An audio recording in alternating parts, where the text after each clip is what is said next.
So my dear students, जैसा कि हम लोगों ने डिसाइड किया था कि नेक्स्ट क्लास में मतलब आज हम लोग डिस्कस करेंगे कन्वर्जन। ये जो मैं डिस्कस करने जा रहा हूँ ऑर्गेनिक केमिस्ट्री का, ये सबसे इम्पॉर्टेंट कंसेप्ट है, क्योंकि यदि आप कन्वर्जन कर लेते हो it means you are able to analyse the concept and you are able to apply the reactions whatever you have studied। मतलब जो भी रिएक्शन हमने समझा है उसको हम अप्लाई कर सकते हैं। तो कन्वर्जन जो है वो पूरा ऑर्गेनिक केमिस्ट्री का मेन कॉन्सेप्ट है, और इसके लिए जैसे कोई फॉर्मूला नहीं होता, इसके लिए कोई इक्वेशन नहीं होता, तो मैं इसमें स्टेप्स बताऊंगा। तो स्टेप्स क्या होता है? Conversion means how to convert the reactant into product. मतलब जो रिएक्टेंट आपको दिया हुआ है उस गिवन रिएक्टेंट को आप प्रोडक्ट में कैसे चेंज करोगे। तो रिएक्टेंट को प्रोडक्ट में कैसे चेंज करेंगे, तो आपको एक रिएक्टेंट दिया हुआ होगा और दूसरा रिएक्टेंट जो है एप्रोप्रिएट रिएक्शन जो है वो आपको खुद फाइंड आउट करना है, इसमें क्या डालेंगे हम लोग। तो कन्वर्जन क्या होता है कि कई बार डायरेक्ट मतलब सिंगल स्टेप में बन जाएगा। जैसे फॉर एग्जांपल कि आपको दिया हुआ है convert propene to propane two ol. Propene है CH3CH डबल बॉन्ड CH2 और प्रोडक्ट बनाना है आपको CH3CH CH3OH। तो अब आप इसमें क्या देख रहे हो कि टोटल दोनों साइड नंबर ऑफ कार्बन 3 है और इसमें नंबर ऑफ कार्बन 1 और 2 के बीच डबल बॉन्ड है और यहाँ ये सिंगल बॉन्ड है, लेकिन इसमें जो बीच वाला कार्बन है सेकेंड नंबर कार्बन है, इसमें OH ग्रुप है और ये जो डबल बॉन्ड है उसके साथ भी हाइड्रोजन अटैच है। तो इसमें डायरेक्ट हम लोग यदि अब रिएक्टेंट और प्रोडक्ट को एनालाइज करें तो इसमें वाटर जो है H और OH एक्स्ट्रा है, तो इसमें हम लोग H3O+, मतलब ये डायरेक्ट मार्कोनी-कॉप्स रूल के अकॉर्डिंगली हम इसको ऐड करते हैं। So poor becomes poorer, water का जो H+ है वो जहां हाइड्रोजन अधिक है उसके साथ अटैच होगा और पुअर बिकम्स पुअरर, मतलब जहां नंबर ऑफ हाइड्रोजन लेस है वहां OH अटैच होगा। ये डायरेक्ट बन गया एक स्टेप में। दूसरा कन्वर्जन मान लो आपको दिया हुआ है convert propene to propane 1 ol. ये जो कंपाउंड बनाया आपने ये क्या था? ये था प्रोपेन टू ऑल और ये है प्रोपेन 1 ऑल। तो यहां यदि आप वाटर ऐड करोगे तो प्रोपेन 2 ऑल बन जाएगा। तो ये मेथड तो हम लोग इसमें लगा नहीं सकते। तो अब ये तो पता चल गया कि ये सिंगल स्टेप में नहीं हो सकता। तब हम लोग क्या करेंगे? बैकवर्ड डायरेक्शन में चलेंगे और मतलब अब आपका ये प्रॉब्लम नहीं है कि ये डायरेक्ट कैसे बनेगा। अब आपका प्रॉब्लम ये है कि कौन सा कंपाउंड हम बनाएंगे जिससे कि हमें प्रोपेन 1 ऑल मिलेगा। तो यदि हम इसमें नंबर ऑफ कार्बन 3 है और इसमें Br ग्रुप अटैच कर ले इसके साथ और फिर इसका रिएक्शन करते हैं हम एक्वस NaOH के प्रेजेंस में। तो एक्वस NaOH के प्रेजेंस में देखो ये कन्वर्जन जो है ये मतलब मोस्ट इम्पॉर्टेंट टिप्स मैं आपको बताने जा रहा हूँ। ये कहीं भी किसी भी बुक में अवेलेबल नहीं है, क्योंकि वहाँ डायरेक्ट ये क्वेश्चन है ये इसका आंसर है, लेकिन ये कैसे एनालाइज करेंगे और जब आप ये समझ जाओगे तो ये काफ़ी इजी हो जाएगा। It's most easiest part of the organic chemistry if you understand the steps, if you understand the concepts.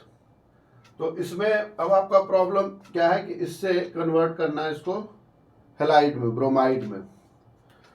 तो अब इसमें क्या करते हैं हम लोग? अब इसका रिएक्शन कर देते हैं HBr के साथ in presence of organic peroxide. In presence of organic peroxide, और ये कहलाता है anti Markovnikov ops rule. Anti Markovnikov ops rule, anti Markovnikov ops rule में क्या होता है कि जहां नंबर ऑफ हाइड्रोजन अधिक है वहां नेगेटिव पार्ट Br अटैच होगा, और एंटी मार्कोनी ऑप्स रूल केवल HBr के साथ होता है।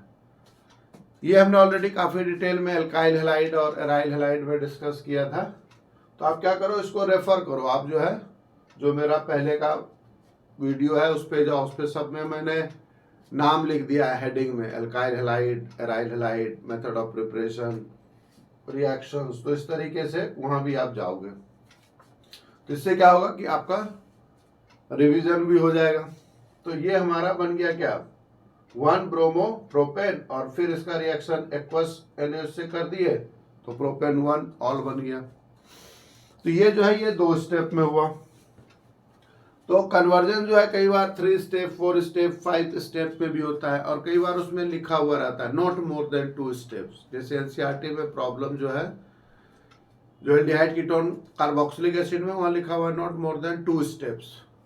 तो हम लोग पहला जो है स्टेप्स ये देखते हैं कि यदि नंबर ऑफ कार्बन सेम है तो क्या करेंगे।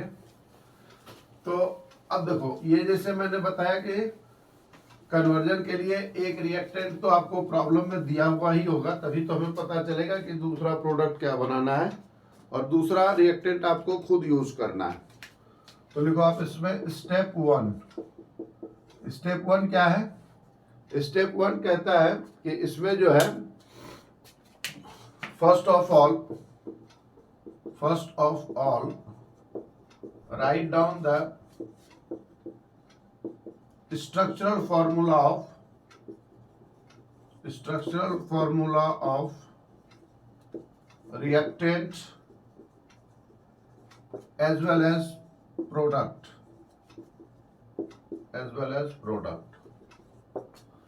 तो आपको क्या करना है, रिएक्टेंट और प्रोडक्ट का दोनों का जो है स्ट्रक्चरल फॉर्मूला लिखना है, मॉलिक्यूलर फॉर्मूला नहीं, स्ट्रक्चरल फॉर्मूला। मतलब उसमें बॉन्डिंग जो है, यदि डबल बॉन्ड है या ट्रिपल बॉन्ड है तो उसको लिखना है। जैसे फॉर एग्जांपल आपको दिया हुआ है ethanal to butan two ol, butan two ol बनाना है, अल्कोहल बनाना है।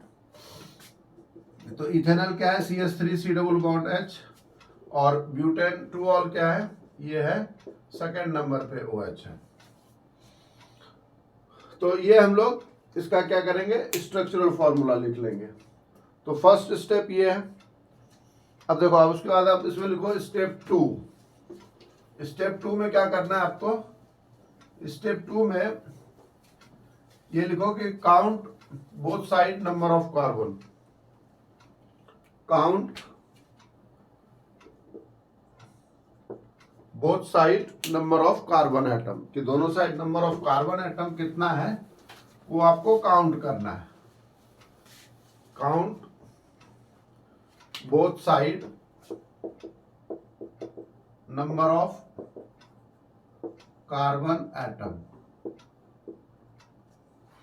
अब देखो, एक पॉसिबिलिटी तो ये हो सकता है, if both side number of carbon is same, if both side number of carbon is same, then try to write the direct chemical equation, then try to write the direct chemical equation। जिसे मैंने अभी बताया था कि propene से propane two all बनाते हैं। अब मान लो आपको ये प्रॉब्लम दिया हुआ है, convert benzyl chloride to benzyl alcohol. Problem दिया हुआ है convert benzyl chloride to benzyl alcohol. तो बेंजाइल क्लोराइड क्या है, CH2Cl है, और ये होता है CH2OH। देखो, आपको धीरे धीरे जैसे जैसे हम आगे बढ़ते जाएंगे वैसे आपको वैसे वैसे नया कॉन्सेप्ट मिलता जाएगा जो आपने कभी किसी बुक में नहीं पढ़ा है। तो इसलिए क्या करना है कि साथ साथ जैसे जैसे मैं स्टेप वाइज आगे बढ़ रहा हूँ, ऑल ऑफ सडन मैं बहुत कॉम्प्लेक्स कन्वर्जन नहीं ले रहा हूँ, इसलिए आपको पेशेंस रखना है आपको साथ साथ इसको, क्योंकि आप ये स्टडी कर रहे हो ना, आपके ये बोर्ड के लिए बहुत ही इम्पोर्टेंट कॉन्सेप्ट है। और इससे मतलब कम से कम 7-8 नंबर का प्रॉब्लम जो है वो डायरेक्ट इनडायरेक्ट जो है वो 8 to 10 मार्क्स प्रॉब्लम इससे कवर होता है। ये नहीं कि डायरेक्ट कन्वर्जन ही, कन्वर्जन तो डायरेक्ट प्रॉब्लम है, लेकिन जैसे व्हाट हैपेंस है या फिर इसमें नेमिंग रिएक्शंस है, ये सब कवर होंगे इसमें। तो इसलिए इसको ठीक से फोकस होके इसको समझो आप। तो यहाँ जैसे डायरेक्ट है, ये बेंजीन रिंग है, यहाँ भी बेंजीन रिंग है, यहाँ एक कार्बन है, यहाँ भी एक कार्बन है, यहाँ Cl है, यहाँ OH है। तो डायरेक्ट इसका रिएक्शन जो है वो एक्वस NaOH के साथ करेंगे, तो डायरेक्ट ये प्रोडक्ट बन गया। अब देखो नेक्स्ट है, if both side number of carbon is not same, if both side number of carbon is not same.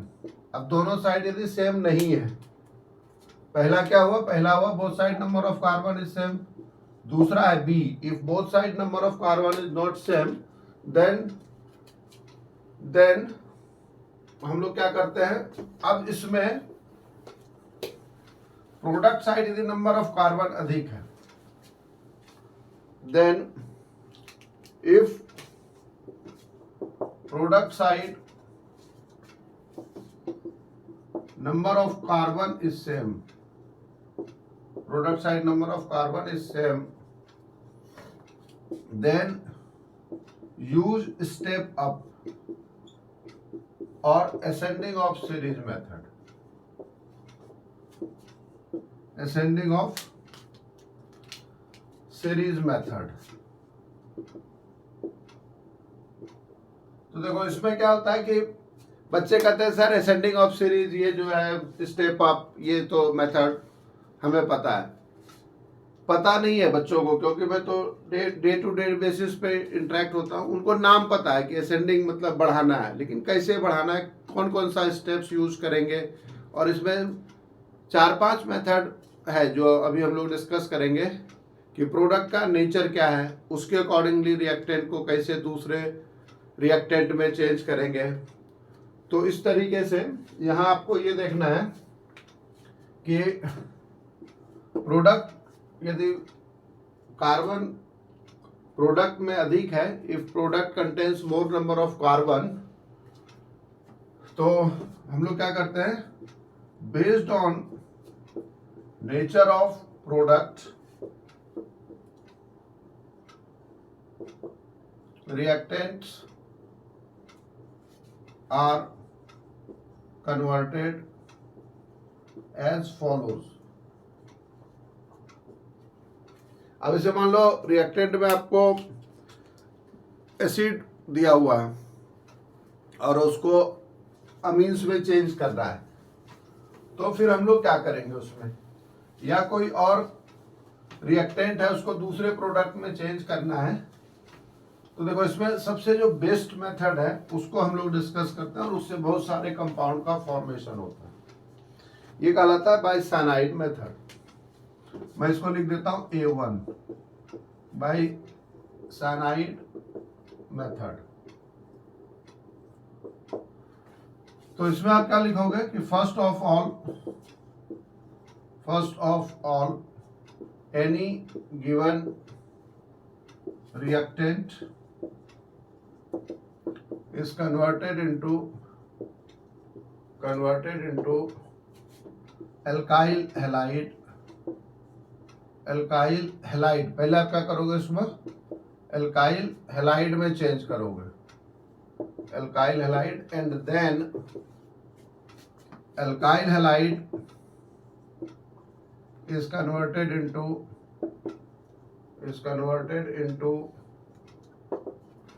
alkyl cyanide।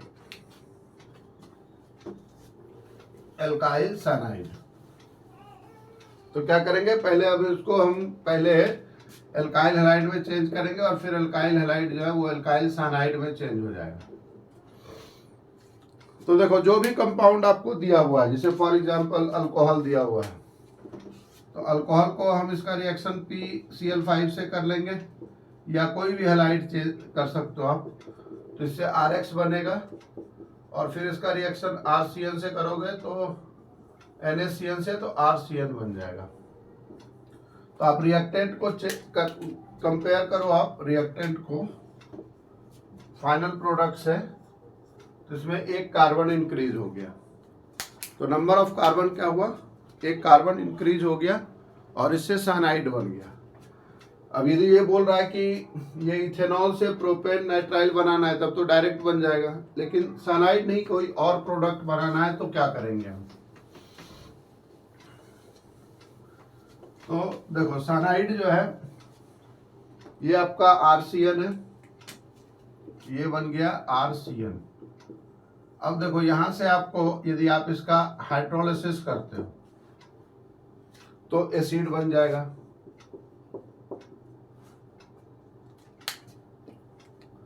उसके बाद यदि इसका हम पार्शियल हाइड्रोलिसिस करते हैं,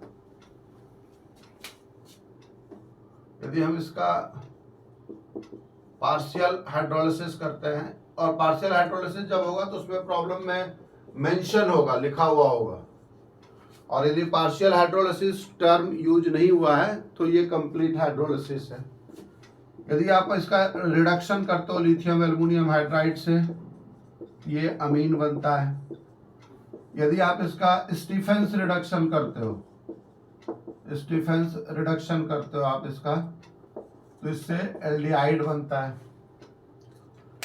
और जब इसका हम लोग रिएक्शन जो है वो RCN का ग्रिग्नार्ड रिएजेंट के साथ करेंगे फॉलोड बाय हाइड्रोलिसिस, तो इसमें ये कीटोन बनता है। तो देखो 5 डिफरेंट प्रोडक्ट मिल रहा है आपको इससे। तो इस तरीके से ये जो है हम लोग यूज करते हैं इसका। तो पहले जैसे मैंने सिखाया स्टेप बाय, अब देखो 5 ये 6 रिएक्शन एक ही साथ मिल, तो इसमें अब जो है वो कंप्लीट क्या हो गया कि एल्काइल साइनाइड से हम लोग ये डिफरेंट प्रोडक्ट बना सकते हैं। और सेम एक रिएक्शन जो है इसमें यदि हम लोग रिड्यूसिंग एजेंट डिफरेंट यूज करते हैं C2H5OH एंड Na, तो इससे भी प्रोडक्ट जो है वो अमीन बनता है, प्राइमरी अमीन। और ये जो रिएक्शन है ये कहलाता है मेंडियस रिडक्शन। तो इसलिए नेमिंग पॉइंट ऑफ व्यू से जो नाम होता है, इसलिए मैं इस रिएक्शन को यहाँ मेंशन कर रहा हूँ, ये कहलाता है मेंडियस रिडक्शन। तो एक जैसे हो गया स्टीफन रिडक्शन, स्टीफन रिडक्शन से एल्डिहाइड बनता है और मेंडियस रिडक्शन से जो है वो अमीन बनता है। अब देखो नेक्स्ट जो है ये फर्स्ट मेथड हो गया आपका नंबर ऑफ कार्बन इंक्रीज करने का। सेकेंड मेथड होता है फ्रॉम ग्रिग्नार्ड रिएजेंट। तो ये ग्रिग्नार्ड रिएजेंट से जो है इसका फॉर्मेशन करते हैं। तो second one is from Grignard reagent, from Grignard reagent. तो ग्रिग्नार्ड रिएजेंट का रिएक्शन जैसे हम लोग ऑलरेडी डिस्कस किए हुए हैं कि ग्रिग्नार्ड रिएजेंट का रिएक्शन यदि हम लोग एल्डिहाइड या कीटोन के साथ करते हैं तो इससे आपको क्या बनता है, अल्कोहल मिलता है ना, अल्कोहल मिलता है। ये R' है। जैसे हमने बताया था कि यदि फॉर्मल्डिहाइड यूज करेंगे तो प्राइमरी अल्कोहल मिलेगा। यदि जैसे ये आप ऑल अदर एल्डिहाइड यूज करते हो तो इससे आपको क्या मिल रहा है, सेकेंडरी अल्कोहल मिल रहा है। और यदि कीटोन यूज करोगे तो टर्शियरी अल्कोहल मिलेगा। ये रिएक्शन यहाँ केवल आपको ये चीज मैं एक्सप्लेन कर रहा हूँ। ये कंप्लीट जो इसका डिटेल ऑफ रिएक्शन है उसके लिए 2 चैप्टर में हमने इसको काफी डिटेल में डिस्कस किया था। एक method of preparation of alcohol में और दूसरा method of preparation of aldehyde and ketone के केमिकल रिएक्शन में। अब देखो इसमें क्या करना है। अब जैसे ये सेकंड मेथड हो गया, थर्ड है मतलब इसी में ग्रिग्नार्ड रिएजेंट में यदि ग्रिग्नार्ड रिएजेंट का रिएक्शन CO2 के साथ करते हैं, कार्बन डाइऑक्साइड के साथ, तो इससे कार्बोक्सिलिक एसिड मिलेगा आपको। तो जितना कार्बन एल्काइल ग्रुप में है उतना एक कार्बन जो है इंक्रीज हो जाता है। तो इसका डायरेक्ट यूज होगा एसिड प्रिपेयर करने में ग्रिग्नार्ड रिएजेंट से। तो इस तरीके से नंबर ऑफ कार्बन इंक्रीज करने के लिए हम लोग जो है वो मेथड यूज करते हैं। तो नंबर ऑफ कार्बन इंक्रीज करने में थर्ड आप यूज कर सकते हो, ये जो ग्रिग्नार्ड एजेंट है इसका रिएक्शन HCN से करते हैं फॉलोड बाय हाइड्रोलिसिस, तो इससे आपका एल्डिहाइड मिल जाएगा। जितना कार्बन इसमें है एक कार्बन ये इंक्रीज हो जाएगा। और अभी भी हमने डिस्कस किया था ग्रिग्नार्ड एजेंट का रिएक्शन जब RCN से करेंगे हाइड्रोलिसिस से, तो इसमें जितना मर्जी कार्बन आप इंक्रीज कर सकते हो, तो इससे जो है वो कीटोन बनता है। तो नंबर ऑफ कार्बन इंक्रीज करने के लिए ये मेथड जो है सफिशिएंट है, सारे प्रॉब्लम सॉल्व हो जाएंगे। अब नेक्स्ट देखते हैं कि हम लोग नंबर ऑफ कार्बन को डिक्रीज कैसे करते हैं, नंबर ऑफ कार्बन घटाते कैसे हैं। तो देखो नंबर ऑफ कार्बन डिक्रीज करने के लिए, जैसे अब हम लोग आ गए इसमें जो स्टेप 3 है कि if product side number of carbon is less, if product side number of carbon is less than reactant side, then use step down, और इसी को कहते हैं हम लोग descending of series. Number of carbon क्या करना है, कम करना है, घटाना है नंबर ऑफ कार्बन। तो देखो इसमें फर्स्ट मेथड जो है ये होता है बाय डीकार्बोक्सिलेशन ऑफ सोडियम और potassium salt of carboxylic acid, sodium और potassium salt of carboxylic acid. Sodium और potassium salt of carboxylic acid जो है ये RCONA है, इसका रिएक्शन आप करोगे सोडा लाइम के साथ। सोडा लाइम क्या है, सोडा लाइम है मिक्सचर है NaOH एंड CaO का, तो ये यहां से रिमूव हो जाएगा। तो ये रिमूव हो गया तो ये प्रोडक्ट हो जाएगा RH, और Na2CO3 जो है वो रिमूव हो जाता है बाहर। तो एक कार्बन निकल गया ना, इससे एक कार्बन निकल गया तो नंबर ऑफ कार्बन जो है वो डिक्रीज हो गया। तो इस तरीके से आपको ये यूज करना है डीकार्बोक्सिलेशन से। अब जैसे मान लो फॉर एग्जांपल आपको दिया हुआ प्रॉब्लम में कि convert salicylic acid to phenol, salicylic acid to phenol. अब देखो आपको क्या इसमें कैसे इसको एनालाइज करना है और किस तरीके से जो हम लोग कॉन्सेप्ट जो स्टेप सीख रहे हैं उसको अप्लाई कैसे करना है। तो सैलिसिलिक एसिड है OH और ये COH ग्रुप है, और फिनॉल जो है रिंग से OH है।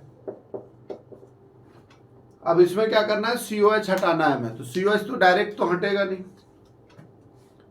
तो इसको हटाने के लिए, इसको रिमूव करने के लिए पहले हम इसका रिएक्शन जो है वो NaOH से या Na से करते हैं। तो Na से करते हैं तो यहाँ OH और ये CONA होगा। और अब ये सोडियम सॉल्ट बना लिया हमने एसिड का, अब इसका क्या करेंगे, डीकार्बोक्सिलेशन कर देंगे। तो डीकार्बोक्सिलेशन में यदि आप चाहो तो रिएक्शन को दिखा सकते हो, NaOH प्लस CaO के प्रेजेंस में रिएक्शन होता है, ये Na2CO3 रिमूव हो जाता है, ये फिनॉल बन गया, आपका प्रोडक्ट का फॉर्मेशन हो गया ना। तो इससे क्या होगा, नंबर ऑफ कार्बन जो है वो, तो ये सब जो ट्रिक्स है, मैजिक जो है वो आपको यूज करना है, अप्लाई करना है। ये फर्स्ट मेथड हो गया डीकार्बोक्सिलेशन। दूसरा मेथड जो है वो है by Hofmann bromamide degradation reduction. Second क्या है, सेकेंड है नंबर ऑफ कार्बन डिक्रीज करने के लिए by Hofmann bromamide degradation, by Hofmann bromide degradation reduction. तो इसमें क्या करना है आपको, अमाइड का रिएक्शन जो है ब्रोमीन के साथ अल्कली के प्रेजेंस में करना है। यही तो नाम है इसका, कि ये तो केमिस्ट का नाम है हॉफमैन, और ये क्या है बच्चे, ये इसमें है ब्रोमीन प्लस अमाइड। तो ब्रोमीन प्लस अमाइड जो है ये हो गया ब्रोमीन और ये अमाइड। रिएक्शन अल्कली के प्रेजेंस में होता है और प्रोसेस क्या है, डिग्रेडेशन, डिग्रेड होना, मतलब नंबर ऑफ कार्बन लो हो जाना, लेस हो जाना। तो 1 कार्बन जो है इसमें डिक्रीज हो रहा है। तो जब वो ये 1 कार्बन डिक्रीज हो रहा है तो यहाँ प्रोडक्ट में ये कार्बन नहीं होगा, ये होगा RNH2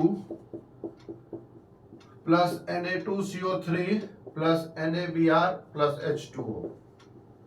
ये प्रोडक्ट बन गया। अब इसे मान लो प्रॉब्लम में आपको दिया हुआ है, ये अमीन्स चैप्टर में है ये भी। जैसे मान लो ये दिया हुआ आपको propanoic acid to ethanamine, propanoic acid to इथेनामीन।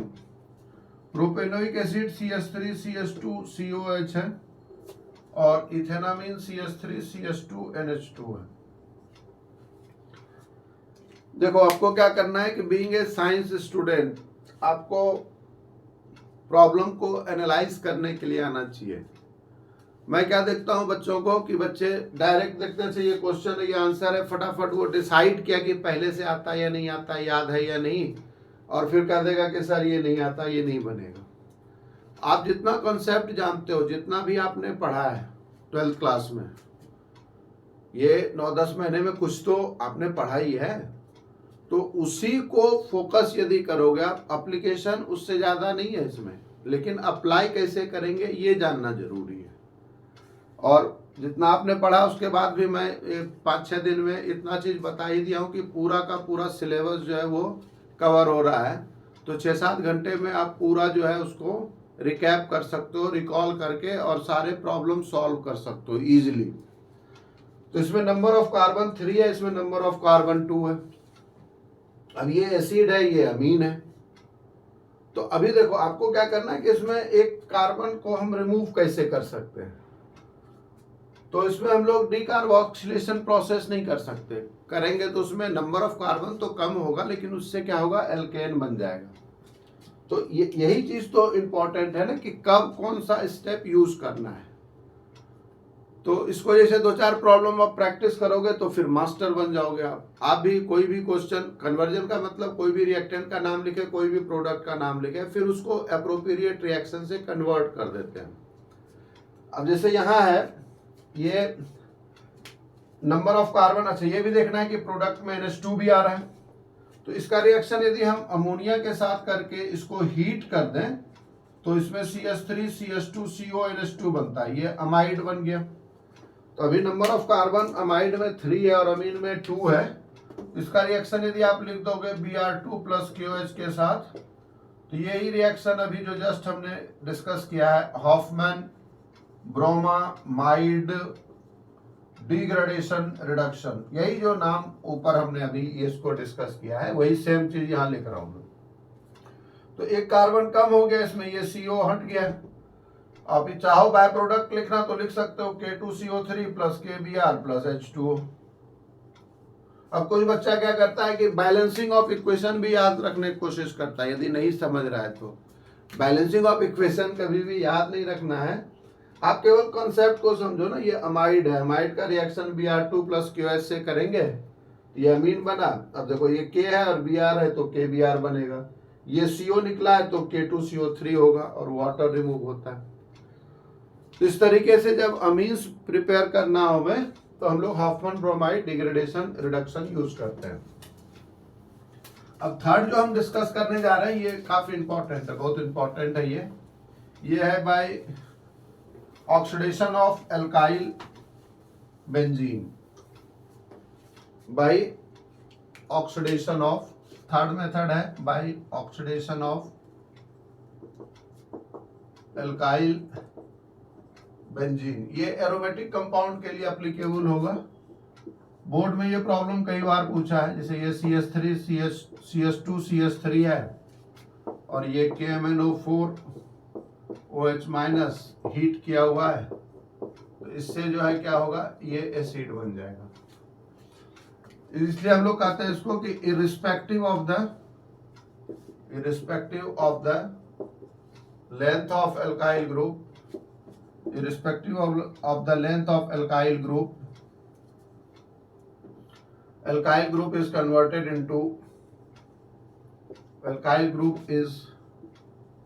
converted into COH group.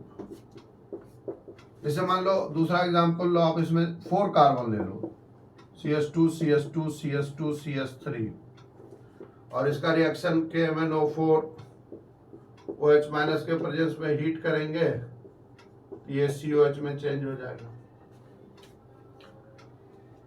ठीक है। अब मान लो कि दूसरा रिएक्शन लेते हैं, बोर्ड में लिखने का तो यही फायदा है, आप उसमें नोटबुक में लिखना चाहोगे तो दूसरा बार इसको यहाँ लिख लेना, ये यहाँ CH3 है, यहाँ फिर COH हो जाएगा। यहाँ जैसे मान लो इसमें हम लोग ले लेते हैं C2H5 और यहाँ ले लेते हैं CH3 फॉर एग्जाम्पल, मतलब समझाने के लिए, ये यहाँ COH बन जाएगा, यहाँ COH बन जाएगा। मतलब ये जैसे एक कार्बन, इसमें 2 कार्बन, इसमें 4 कार्बन है, तो ये सारे जो है वो COH में कन्वर्ट हो जाता है। Irrespective of the length of alkyl group it is converted into carboxylic acid. तो ये है क्या, नंबर ऑफ कार्बन लोअर करने का। फोर्थ मेथड डिस्कस करेंगे हम लोग by oxidation of alkene. By oxidation of alkene, alkene से भी हम लोग नंबर ऑफ कार्बन को डिक्रीज करते हैं। Fourth number by oxidation of alkene. तो इसमें क्या होता है, based on nature of alkene it is oxidized to different product.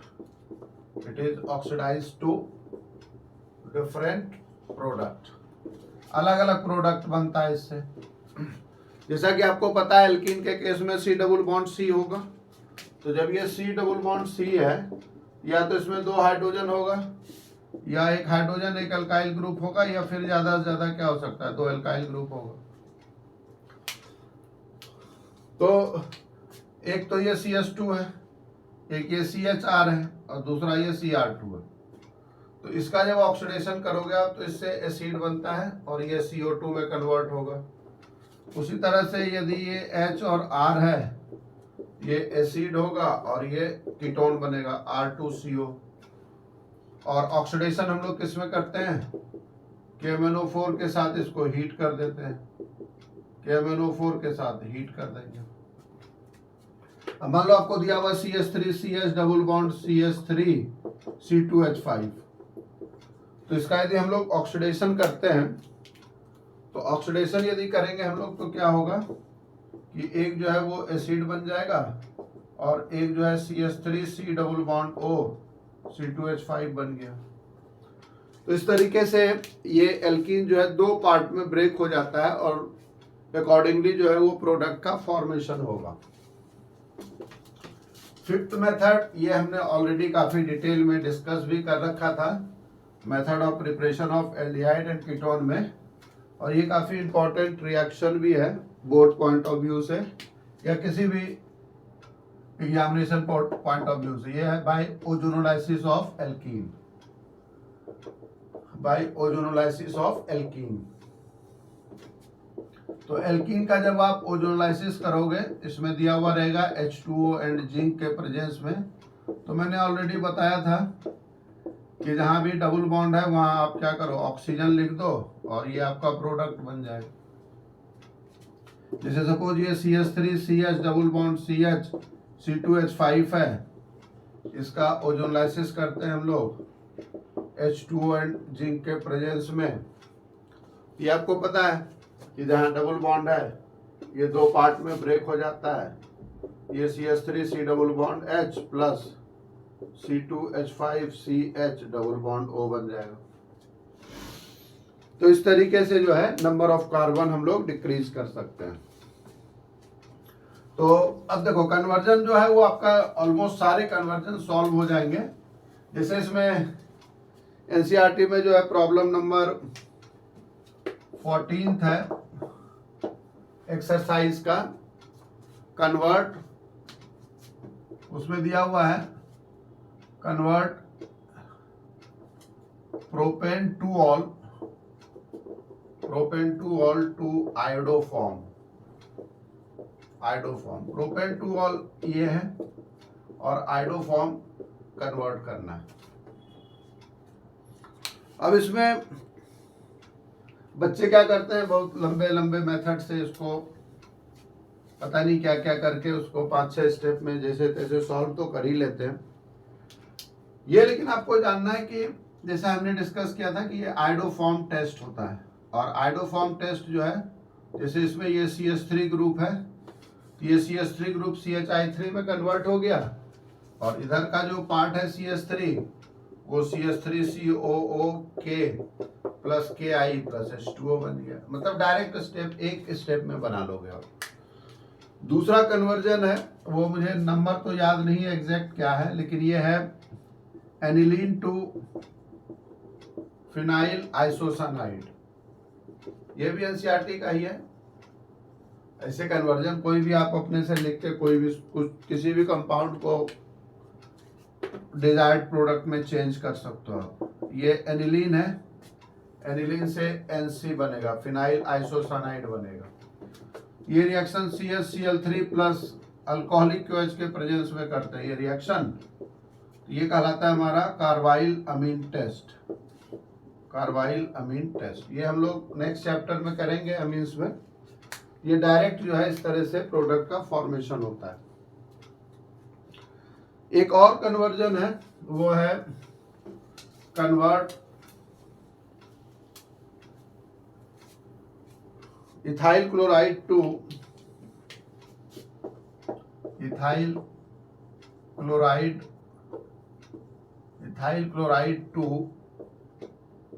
ब्यूट 1 yne. ये स्ट्रक्चर पहले लिख लो आप, इथाइल क्लोराइड से ब्यूट 1 आइन। ये है, इसमें सबसे ज्यादा बच्चों को प्रॉब्लम होती है NCERT का, और इसमें 2 जगह ये प्रॉब्लम एक्सरसाइज में पता नहीं वो रिपीट हो गया, बाय मिस्टेक हुआ है या क्या है, 2 जगह से भी क्वेश्चन रिपीट हुआ। तो देखो आप इसको एनालाइज करना सीखो। ये इथाइल ग्रुप है, ये भी इथाइल ग्रुप है। जैसा मैंने आपको बताया कि ऑर्गेनिक केमिस्ट्री में कार्बन की वैलेंसी यदि 4 सेटिस्फाई नहीं है तो हाइड्रोजन लिख दो आप। ये भी इथाइल ग्रुप है, ये भी इथाइल ग्रुप है। अब जो रिएक्टेंट है उसमें क्लोरीन है, और जो प्रोडक्ट है उसमें C∧H है। यही तो लाना है हमें। तो ये रिएक्शन डायरेक्ट एक स्टेप में हो जाएगा, NaC∧CH। इसको कहते हैं हम लोग sodium salt of ethyne. Sodium salt of ethyne. तो ये डायरेक्ट क्या होगा इसमें, देखो डायरेक्ट इससे आप क्या कर सकते हो, ये NaCl आपका रिमूव हो जाएगा और एक स्टेप में बन गया आपको। तो ये जो है ये हम लोग स्टेप अप में नंबर ऑफ कार्बन इंक्रीज करने में भी यूज कर सकते हैं इसको, स्टेप अप। लेकिन ये स्पेसिफिक एक रिएक्शन में होता है, lower alkyne to higher alkyne. ये प्रोसेस जो है इसको हम लोग कहते हैं lower alkyne to higher alkyne. देखो मैं थोड़ा और इसको डिटेल में आपको समझा देता हूं ताकि किसी भी तरह का प्रॉब्लम आप सॉल्व कर सकते हो। जैसे मान लो आपको क्वेश्चन दिया हुआ है, convert first number ethyne to but 1 yne, ब्यूट 1 आइन, और दूसरा दिया हुआ है इथाइन टू ब्यूट 2 आइन।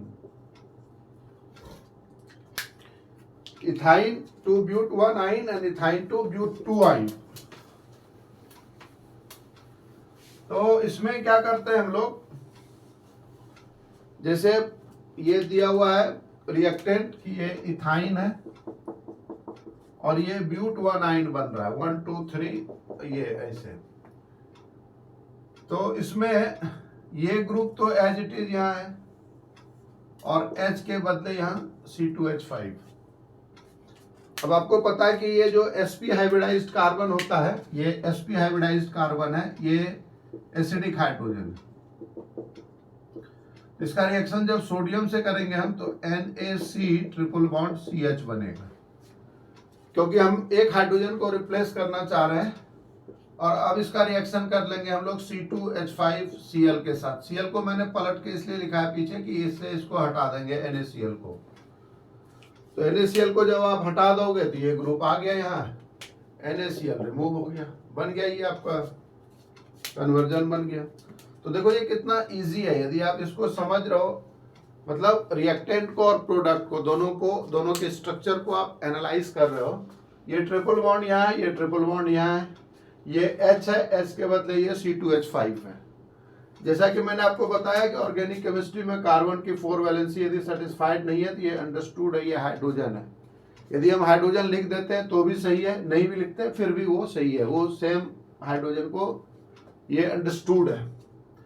अब दूसरा आपका है कि इथाइन को कन्वर्ट करना ब्यूट-2-आइन में। Ethyne is converted into but two yne. तो इसमें ये HC ट्रिपल बॉन्ड CH है और ब्यूट-2-आइन होता है CH3C ट्रिपल बॉन्ड CH3। अब देखो आप इसको एनालाइज करो कि क्या करना है हमें। जैसे यहाँ 2 हाइड्रोजन था, अब यहाँ 2 हाइड्रोजन के बदले 2 CH3 ग्रुप है। इसका रिएक्शन 2 सोडियम के साथ कर लेंगे और ये दोनों हाइड्रोजन जो है वो सोडियम से रिप्लेस हो जाएगा और इसका रिएक्शन CH3Cl से करेंगे। तो ये Na और Cl रिमूव हो गया तो CH3 ऐड हो गया। दूसरा मॉलिक्यूल ले लेंगे तो ये Na और ये Cl रिमूव हो गया, तो ये प्रोडक्ट बन गया आपका। तो इस तरीके से कन्वर्जन में हम लोग इसको यूज करते हैं। तो ऑलमोस्ट सारे कन्वर्जन इसका सॉल्व हो जाएगा। जितना भी प्रॉब्लम एनसीईआरटी में है, बोर्ड में आपको आएगा, सीबीएसई बोर्ड में या आईसीएसई बोर्ड में, वो कन्वर्जन में सारे जगह यही प्रिंसिपल लगेगा। 95% कन्वर्जन इसी से कवर होता है। जो 1-2 नेमिंग रिएक्शन है जैसे एल्डोल कंडेंसेशन या कैनिरालोज रिएक्शन का, वो सब सॉल्व हो जाएगा। एक और मैं बता देता हूं जो कई बार एनसीईआरटी में दिया हुआ है क्वेश्चन में कि बॉन्ड शिफ्ट कैसे करते हैं। बॉन्ड शिफ्ट करने का मतलब हुआ जैसे मान लो कोई प्रॉब्लम, ये क्लोरोप्रोपेन दिया हुआ है, इसमें इसका रिएक्शन अल्कोहलिक केस से करते हैं हम लोग। तो ये क्या होता है, ये अल्कोहलिक केस का काम है डिहाइड्रो हेलोजिनेशन, हाइड्रोजन और हेलोजन रिमूव हो गया तो डबल बॉन्ड हो गया। या मान लो ये ब्रोमीन लेता हूं मैं यहाँ, क्योंकि ये प्रॉब्लम दिया हुआ है, इसको हम लोग कहते हैं 1 bromo propane 2 bromo propane 2 bromo propane. इसमें फिर आप HBr जोड़ दो according to anti Markovnikov's rule. Anti Markovnikov's rule आपको ध्यान रखना है कि ये जो है ऑर्गेनिक पेरोक्साइड में होता है, इसलिए यहां आप मेंशन कर दोगे इट इज ऑर्गेनिक पेरोक्साइड। तो इसमें क्या होगा, ये Br अटैच हो गया, ये बन गया 1 bromo propane two 2 bromo propane.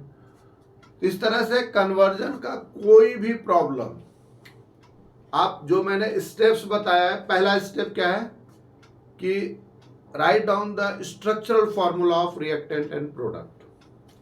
पहला स्टेप, पूरा स्ट्रक्चर लिखना है, ये नहीं कि उसका मॉलिक्यूलर फार्मूला लिख के छोड़ दिए, उसमें फिर गलती होने का चांस होता है, मिस्टेक होने का चांस होता है।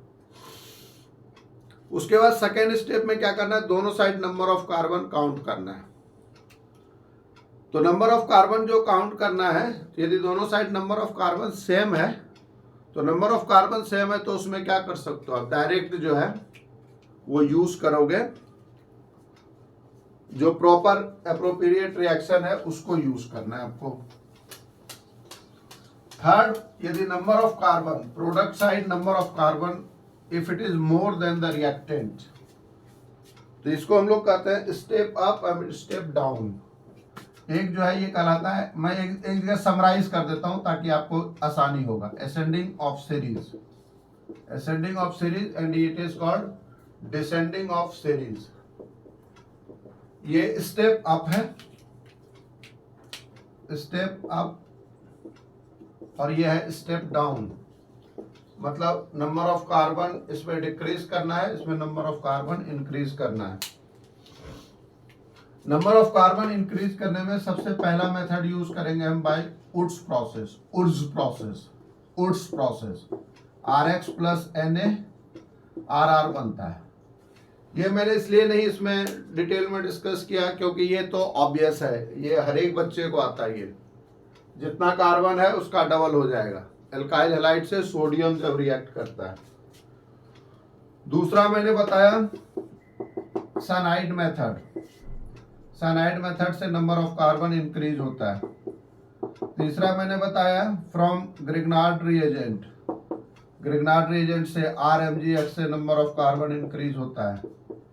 फिर हमने डिस्कस किया from lower alkyne to higher alkyne, lower alkyne to higher alkyne, higher alkyne. तो ये 4 मेथड है और 4 मेथड से ये सब सारे जो है वो हम लोग इसको प्रिपेयर करते हैं। अब नंबर ऑफ कार्बन डिक्रीज कैसे करेंगे, तो फर्स्ट मैंने बताया इसमें बाय डीकार्बोक्सिलेशन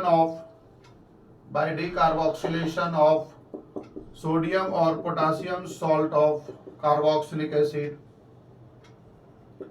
दूसरा मैंने बताया आपको by Hofmann bromamide degradation reduction, by Hofmann bromamide degradation reduction.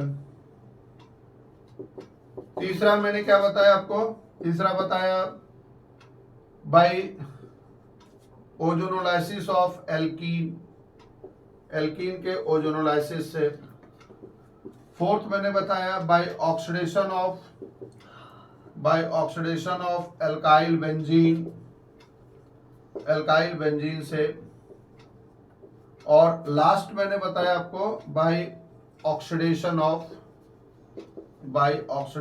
Of alkene.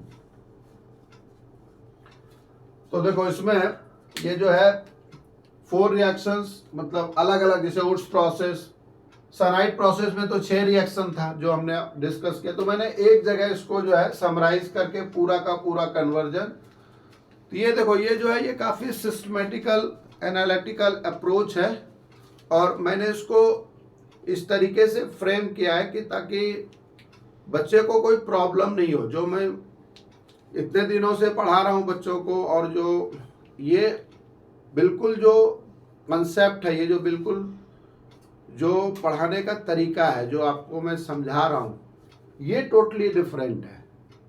Question का आंसर हर एक जगह, आजकल तो प्रॉब्लम का सॉल्यूशन कहीं भी आप टाइप करो गूगल में, मुंह से बोल भी दो आप तो उसमें पूरा सॉल्यूशन आ जाता है। एक क्वेश्चन खोजोगे आप 10 जगह से सॉल्यूशन मिलेगा, लेकिन आपको ये जो कॉन्सेप्ट है, ये जो क्लैरिटी है कि कैसे हम उसको सॉल्व करेंगे, तो ये चीज डेवलप करना है। और ये जब आप इसको फॉलो करो, कोई भी कन्वर्जन इजीली सॉल्व होगा। प्रीवियस ईयर का क्वेश्चन आप सॉल्व करो 4-5 साल का। बोर्ड प्रिपरेशन जो है ये तो मतलब बोर्ड वाले एनसीईआरटी से तो क्वेश्चन पूछते हैं ना, क्योंकि ये तो बहुत ही रूरल एरिया, रिमोट एरिया, जहाँ बच्चे के पास कोई फैसिलिटी नहीं है, वो किसी तरह से अपना पढ़ाई लिखाई कर रहे हैं, बुक भी बड़े मुश्किल से मिलता है। तो क्वेश्चन जो है वो एनसीईआरटी से ही पूछता है, लेकिन उस एनसीईआरटी को आप मेमोराइज नहीं कर सकते, उसको मगअप नहीं कर सकते, याद नहीं कर सकते उसको। प्रॉब्लम तभी आप सॉल्व करोगे जब आपको क्लैरिटी ऑफ कॉन्सेप्ट होगा और उसमें रटने की जरूरत नहीं है। जो मैंने बताया है वो बेस्ट मेथड है और इससे कोई भी प्रॉब्लम इजीली सॉल्व होता है। तो फिर हम लोग नेक्स्ट लेक्चर में डिस्कस करेंगे, नेक्स्ट वीडियो में, जो लास्ट चैप्टर है आपका ऑर्गेनिक केमिस्ट्री का। और जब ऑर्गेनिक केमिस्ट्री फिनिश हो जाएगा तो पहले हम लोग फिजिकल कर लेंगे और फिर बायोमोलिक्यूल कराऊंगा। तो मैं कोशिश कर रहा हूँ कि जितना जल्दी 4-5 दिन के अंदर पूरा का पूरा सिलेबस आपका कवर हो जाए बोर्ड एग्जाम के लिए। आप सब्सक्राइब जरूर करना और अपने फ्रेंड्स को फॉरवर्ड जरूर करना आप, क्योंकि जब आप सीख रहे हो तो आप कोशिश करो कि दूसरे बच्चे भी इससे बेनिफिटेड हों। तो सब्सक्राइब जरूर करना और शेयर जरूर करना आप। और सब्सक्राइब करने से क्या होता है कि जैसे नोटिफिकेशन आपके पास आएगा, तो जो मैंने दूसरा लेक्चर डाला है फिर मैं कुछ जैसे ये पहले पूरा कंसेप्चुअल पार्ट डिस्कस करने के बाद जो मॉडल टेस्ट पेपर है जो सीबीएसई बोर्ड रिलीज करती है, जो सीबीएसई बोर्ड ने दिया है, उसको मैं एनालिटिकल वे में समझाऊंगा कि आपको याद नहीं करना पड़े और इजी वे में आप कैसे क्वेश्चन का आंसर कर सकते हो। Then see you in the next lecture. Thank you.